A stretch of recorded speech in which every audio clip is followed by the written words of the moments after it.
Ik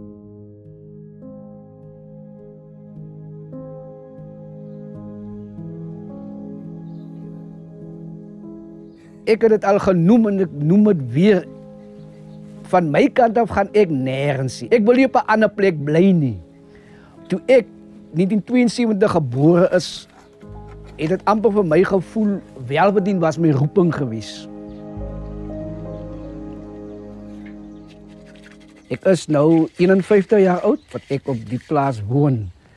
Mijn ma en mijn pa heeft ook hier op die plaats gewerkt. Mijn twee broers en mijn één neef wat gewerkt heeft op die plaats is allemaal begraven hier op die plaats.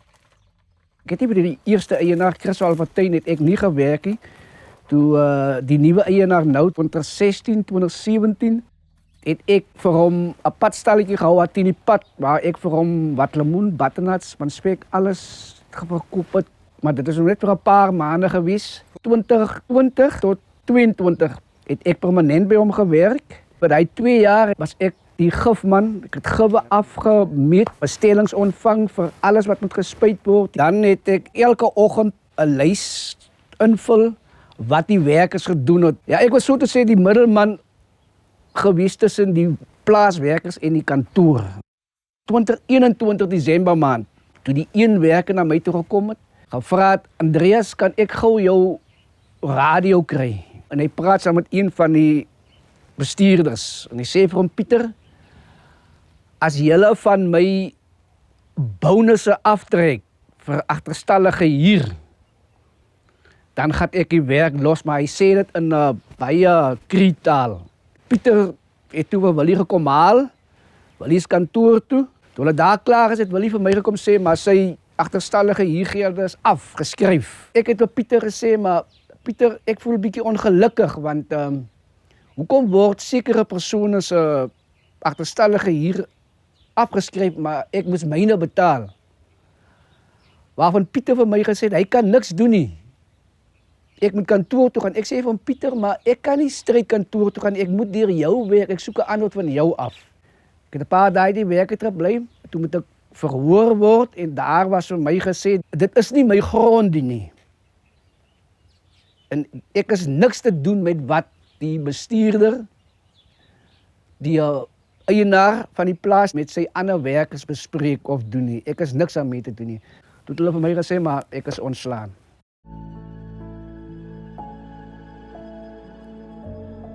Oké, hier op Welverdien, uiterlijk is daar 11 huisgesinne. 2 permanente manne wat werk vir die eienaar.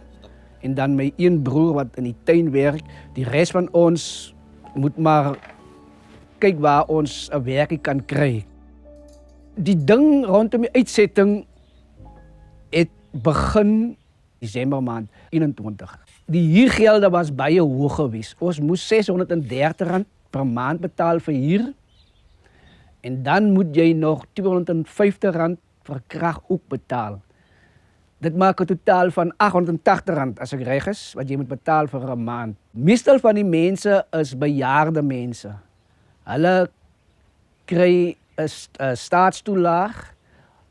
Hulle kom soms, kan hulle nie eens uitkom by hulle se kraggelde nie, of by hulle se huurgelde nie. En dan raak hulle agterstallig. En wanneer hulle se krag uitgaan, dan moet hulle, veronderstel jou huurgelde is oor die R2000, dan moet jy die R2000 betaal voordat jy kan, en plus nog jou R250 vir krag, voordat jy kan krag kry.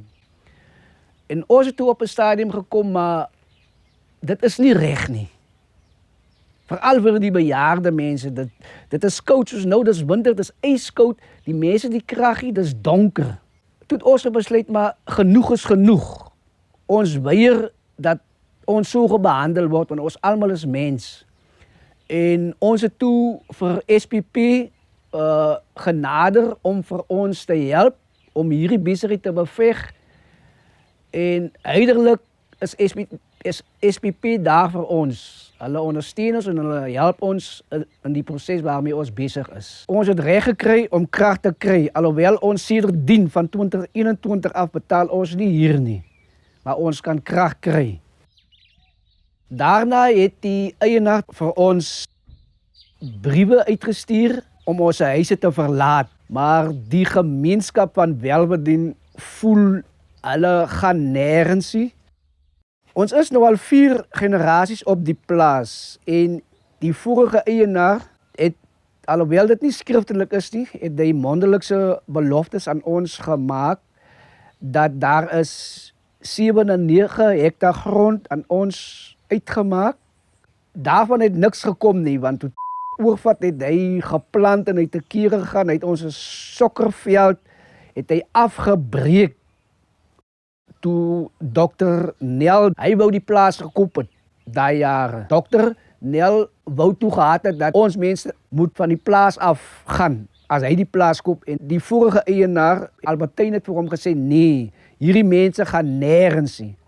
Dan het my suster ook, soos my broer my vertel, dis maar stories wat ek gehoor het, moontlik is dit waar, ek weet nie, dat Albertyn, Christophe se vrou en sy seun, het vir Christophe gesê, dit is deur hierdie mense, waar jy is, waar jy nou is, hulle het vir jou gewerk, jy is ryk as ek het so mag noem, so hierdie mense gaan nêrens nie. Nou ek wil baie graag hê, daai beloftes, al is dit ook mondelings, kom sê dit dan net vir die eienaar, hierdie mense van Welwerdien gaan nêrens. Of skryf dit neer en stuur dit uit na ons toe, dat ons dit kan toon aan die mense. Junie 2022 was die portefeulje komitee van departement grondsake was hier gewees op Welwerdien plaas. Mense van Welwerdien het ook genoem van die 7 hektar grond wat gebeloof is aan ons. En die departement het gesê hulle gaan kyk na daai saak en hulle gaan probeer om daai 7 hektar grond vir die mense te kry. So ons mense hier op Welwerdien wag ook nog de terugvoering van die departement van portefeulje komitee in verband met daai 7 hektar grond. Baie van die mense, veral die ouer mense, word beskerm deur die ESTA-wet. Ons is 2 persone wat uitsettingsbevele gekry het, waarvan ons nog op die hof moet verskyn. Ons het legal aid prokureurs gekry deur het departement van grondsake.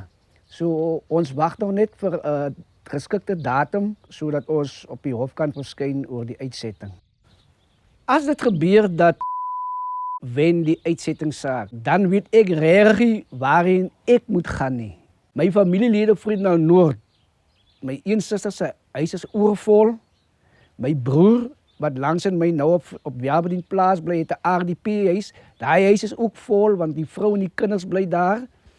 My vriende se huise is vol, hulle se jaarte is te klein waar ek nou miskien kan 'n hokkie opsit. Die tariewe per maand is bokant my vuurmaakplek. Ek sou nooit daar uitkom nie, want ek werk nie, ek kry maar 'n staatstoelaag, ek het 'n seun wat ek moet onderhou, so ek het nêrens om te gaan nie. Dis hoekom ek voel, hier op Welwerdien wil ek bly. Ek vat dit van my kant af en dit is hoe die meeste van die gemeenskap van Welwerdien voel. Sou hulle op 'n ander plek gaan bly, jy het nie vryheid soos wat jy hier op Welwerdien vryheid het nie. Hier kan jy beweeg, hier kan jy by jou buurmense ietsie vra as daar niks in jou huis is nie. Op Vredendal Noord kan jy nie, jy kan nie eers daar jou deure ooplos en vir 10 of 15 minute net by jou buurmense te loop sit en gesels nie, want as jy terugkom is jou huis leeg gesteel. So hier voel ons behoort hier. As dit die Here se wil is, wil ek hier op Welwerdien in die bank waar my ma gesterf het, wil ek sterwe. En ek meen, dit is ook hoe sommige van die mense voel. Hier wil hulle begrawe word. Dis hier waar ek wil sterwe, soos my ouers en broers gesterwe het. Ek wil gedra wees hier vanaf tot by die begraafplaas hierbo, gedra tot my laaste rusplek.